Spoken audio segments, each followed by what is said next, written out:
اعوذ باللہ من الشیطان الرجیم بسم اللہ الرحمن الرحیم الحمدللہ الذی جعلنا من المتمسکین بولایتک امیر المؤمنین علی ابن ابی طالب علیہ الصلاۃ والسلام۔ تمام درود و سلام محمد و آل محمد صلی اللہ علیہ وآلہ وسلم پر۔ السلام علیکم، میں ہوں اسد عباس جعفری۔ ناظرین اکرام، آج کی اس ویڈیو میں ہم بات کریں گے عورت کے حوالے سے۔ عورت اللہ تعالیٰ کی ایک خوبصورت تخلیق ہے۔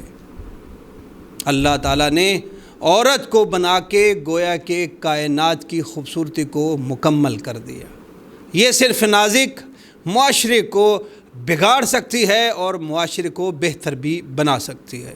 رسول خدا صلی اللہ علیہ وآلہ وسلم کا فرمان پاک ہے کہ زر، زن اور زمین یہ ہمیشہ لڑائی کا، جھگڑے کا باعث بنتے ہیں۔ اگر عورت خوبصورت ہو اور جس معاشرے میں ہم رہ رہے ہیں، یہاں پر جو وحشی درندے ہیں وہ کبھی بھی اس عورت کو نہیں چھوڑتے۔ آپ اپنے ارد گرد دیکھ لیں کہ آپ کی بیٹیاں، بہنیں جب باہر جاتی ہیں تو بالخصوص ہم اپنے پاکستان کی بات کریں تو یہاں پر ان کی عزتیں محفوظ نہیں ہوتی۔ ان کو طرح طرح کی آوازیں کسی جاتی ہیں، مختلف طریقوں سے اور مختلف حربوں سے ان کو چھیڑا جاتا ہے۔ اور اگر خدا نخواستہ کوئی ایسی خوبصورت لڑکی ان کو نظر آ جائے تو اس کو وہ اغوا کرنے سے بھی دریغ نہیں کرتے۔ اگر وہ عورت یا وہ لڑکی خدا نخواستہ غریب ہو تو پھر تو مسئلہ آسان ہو جاتا ہے۔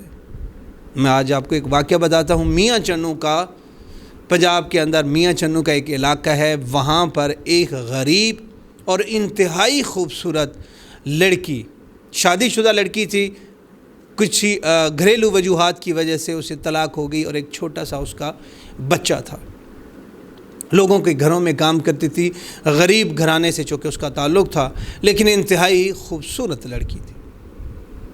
اس علاقے کا ایک با اثر آدمی، اس کی نظر اس پر پڑی تو اس نے اس کے والدین سے یہ کہا کہ میری اس سے شادی کروا دیں، یعنی اس نے رشتے کا پیغام بھیجا۔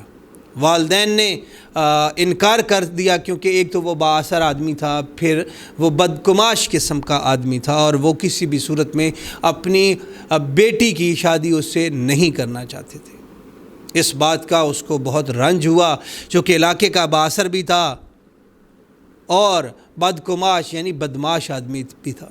اس کے لیے یہ بہت بڑی بے عزتی تھی کہ علاقے کا ایک عام سا آدمی، ایک علاقے کا ایک عام سا غریب، وہ مجھے انکار کیسے کر سکتا ہے۔ وہ بچی جو طلاق یافتہ تھی وہ بھی بہت زیادہ خوفزدہ تھی اس بات کے اوپر۔ اس نے بھی والدین سے کہا تھا کہ میں کسی بھی صورت، مجھے مرنا پسند ہے، میں اس سے دوبارہ شادی نہیں کر سکتی۔ یعنی پہلے اس کی ایک شادی ہو چکی تھی، کچھ گھریلو ناچاکی کی وجہ سے طلاق ہو گئی تو ایک چھوٹا سا ان کا بچہ تھا۔ یہ بات اس کو ناگوار گزری، اس نے اس لڑکی کا قتل کر دیا۔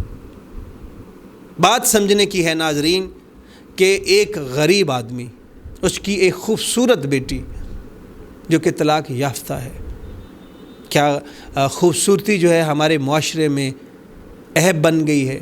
ہم کسی بھی لڑکی کو، کسی بھی عورت کو جو کہ خوبصورت ہو، ہم اس پہ کتوں کی طرح ٹوٹ پڑتے ہیں، اپنی نظروں سے جو ہے اس کا شکار کرتے ہیں، اپنی زبان سے اس کا شکار کرتے ہیں، جملے کستے ہیں۔ اور اگر ہم اتنی استطاعت رکھتے ہوں، اتنی پاور رکھتے ہوں تو ہم اس کے گھروں تک پہنچ جاتے ہیں۔ ہم چھوٹی اور معصوم بچیوں کو گھروں سے اغوا کر لیتے ہیں۔